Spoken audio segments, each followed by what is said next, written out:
Assalamualaikum. Ganteng ya saya, ganteng guys, ganteng, jangan subrek. Bye, have a great time. Assalamualaikum warahmatullahi wabarakatuh. Perkenalkan, nama saya Muhammad Sulaji, NIT 19624 Prodi KPNKB. Di sini saya akan mempresentasikan materi tentang sifat dan hakikat kejiwaan manusia. Hakikat manusia. Manusia adalah makhluk yang terdiri dari komponen biologis, fisik, panca indera, muka, badan, tangan, kaki, jantung, perut, otak, dan komponen psikologis, kejiwaan, pikiran, emosi, kemauan, dan motivasi. Terdiri dari komponen jasmani dan rohani. Komponen psikofisik manusia merupakan satu kesatuan yang integral, tidak bisa dipisah-pisahkan dan saling mempengaruhi. Hakikat manusia dapat ditinjau dari 1. Pandangan filsafat, 2. Pandangan agama, 3. Pandangan psikologi. A. Pandangan filsafat. Filsuf Prancis René Descartes mengatakan bahwa manusia adalah dui tunggal antara jiwa dan badan. Menurut Descartes, manusia terdiri atas dua macam zat, yaitu res cogitan, zat yang berpikir, bersifat rohania dan bebas yang tidak terikat oleh hukum-hukum alam, dan is extensa, zat materi bersifat badania dan tidak bebas terikat oleh hukum-hukum alam. Jiwa manusia berpangkal pada kesadarannya berpikir, sedangkan raga manusia terikat pada nafsunya. Ketertarikan antara jiwa dan badan oleh sebuah kelenjar dalam otak manusia. Pandangan Descartes mengembangkan sistem rasionalistik. B. Pandangan agama. Manusia sebagai makhluk terbaik. Manusia adalah makhluk ciptaan Tuhan sebagai makhluk terbaik di muka bumi ini. Meskipun Tuhan telah menciptakan manusia dalam sebaik-baik bentuk, tetapi kadang-kadang sebagian manusia tidak dapat mempertahankan martabat tinggi yang diamanahkan itu. Ada kalanya perilaku manusia itu sama dengan perilaku binatang, sehingga martabat manusia menjadi jatuh. Pandangan agama. Manusia sebagai makhluk yang berpikir dan mempunyai akal. Manusia sebagai makhluk berjiwa. Jiwa adalah sesuatu yang abstrak, tidak jelas, tidak mudah dipelajari, tetapi bisa dipelajari melalui analisis perilaku orang yang bersangkutan. Manusia sebagai makhluk yang memiliki ruh dan hati. Pandangan teori psikologi. 1. Teori psikologi. Tokoh teori psikoanalisis adalah Sigmund Freud. Fokus pembahasannya adalah pada struktur manusia, yaitu pada totalitas kepribadian manusia. Menurut teori psikoanalisis, tingkah laku manusia merupakan interaksi antara subsistem dan kepribadian manusia, yaitu ide, ego, dan superego. Teori psikoanalisis menyebut manusia sebagai homo valens, yaitu manusia yang berkeinginan atau berkehendak, yang digerakkan oleh keinginan-keinginan yang terpendam. Bagian kepribadian yang menyimpan dorongan-dorongan biologis manusia. Ide merupakan pusat insting hawa nafsu.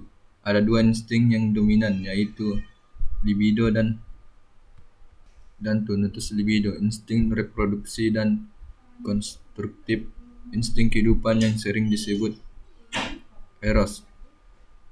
Thanatos, insting destruktif dan agresif. Motif manusia merupakan gabungan antara ego. Thanatos, insting destruktif dan agresif. Motif manusia merupakan gabungan antara eros dan thanatos, antara insting kehidupan dan kematian. Ide seperti halnya bahwa hawa nafsu ingin segera memenuhi kebutuhan yang bergerak berdasarkan prinsip kesenangan yang ingin segera dipusatkan, maka ide sifatnya egois, tidak bermoral dan tidak realistis.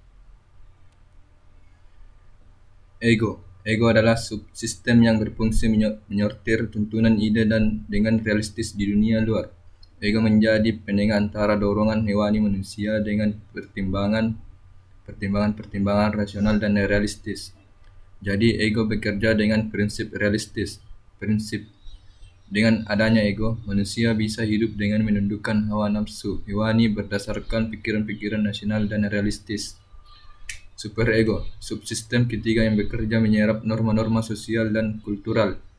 Ia bekerja bukan hanya dengan prinsip rasional dan realistis, tetapi juga dengan prinsip-prinsip nilai-nilai normatif.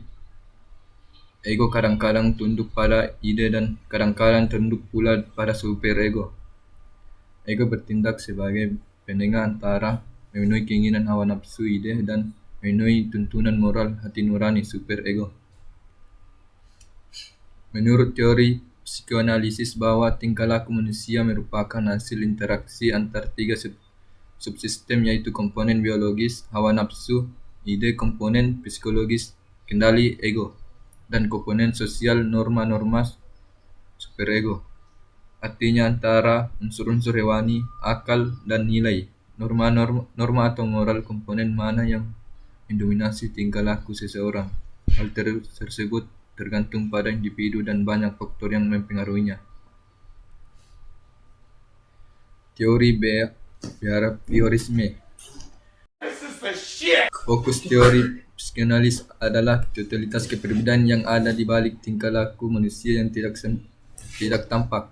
Sedangkan teori behaviorisme menekankan pada tingkah laku yang nyata atau tampak, dapat diamati, diukur, diprediksi, dan dimodifikasi. Teori behaviorisme merupakan reaksi terhadap psikoanalisis. Tokoh-tokoh behaviorisme adalah J.B. Watson, B.F. Skinner, dan Ivan Pavlov. Menurut teori behavioristik, manusia dibentuk dengan menciptakan lingkungan yang relevan atau pengondisian lingkungan tertentu. Implementasi teori behavioristik banyak dipakai dalam bidang kesehatan dan pendidikan. Misalnya model rumah sehat, makan bergizi dan seimbang, sekolah yang siswanya yang diasramakan, seperti pelayaran. Teori psikologi kognitif. Teori psikologi kognitif memandang manusia sebagai makhluk yang berinteraksi dengan lingkungan dengan menggunakan pikiran.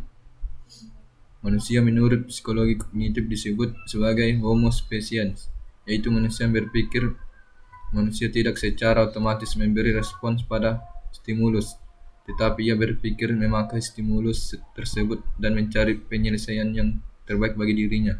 Contoh, seorang mahasiswa terlambat bangun pagi, lalu mahasiswa tadi berpikir mana yang terbaik yang harus dilakukan dalam menghadapi situasi ini. Teori psikologi humanistik. Pandangan psikologi humanistik tentang manusia adalah sebagai makhluk unik yang mencari makna hidup. Psikologi humanistik memandang manusia sebagai homo ludens, artinya manusia yang mengerti makna hidup. Aliran ini memandang manusia sebagai makhluk yang memiliki cinta, kreativitas, nilai, dan makna yang mengembangkan diri. Contoh, pekerjaan sebagai perawat mungkin dimaknai secara berbeda oleh dua orang yang berasal dari instansi yang sama.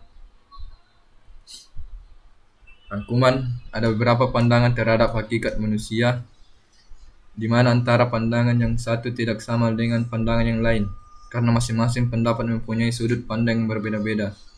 Hakikat manusia dapat ditinjau dari pandangan filsafat, pandangan agama, dan pandangan psikologi. Ada beberapa teori psikologi yang dapat digunakan untuk memahami manusia, yakni teori psikoanalisis, teori behavioristik, teori kognitif, dan teori humanistik. Nice. Mungkin itu saja dari saya, kurang lebihnya mohon dimaafkan. Saya ucapkan terima kasih. Assalamualaikum warahmatullahi wabarakatuh. Alhamdulillah, selamat UAS.